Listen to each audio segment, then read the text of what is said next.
Bollywood star Ranveer Singh, director Aditya Dhar కాంబినేషన్లో వచ్చిన spy action thriller Dhurandhar 2 ప్రపంచవ్యాప్తంగా రికార్డులను తిరగరాస్తోంది. మార్చి 19న విడుదలైన ఈ చిత్రం కేవలం 4 రోజుల్లోనే 761 కోట్ల రూపాయల గ్రాస్ వసూళ్లను సాధించి భారతీయ సినిమా చరిత్రలోని అత్యంత వేగంగా ఈ మైలురాయిని అందుకున్న చిత్రాలలో ఒకటిగా నిలిచింది. పాకిస్తాన్లోని లియారీ బ్యాక్డ్రాప్లో సాగే ఈ కథ అక్కడ కూడా చర్చనీయాంశమైంది.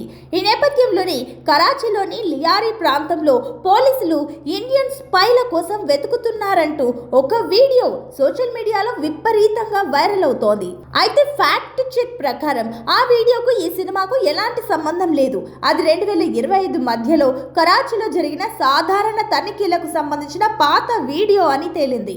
అయినప్పటికీ పాకిస్తాన్లో ఈ సినిమాపై ఉన్న ఆసక్తి వల్ల ఈ పాత వీడియో ఇప్పుడు మళ్ళీ తెరపైకి వచ్చింది.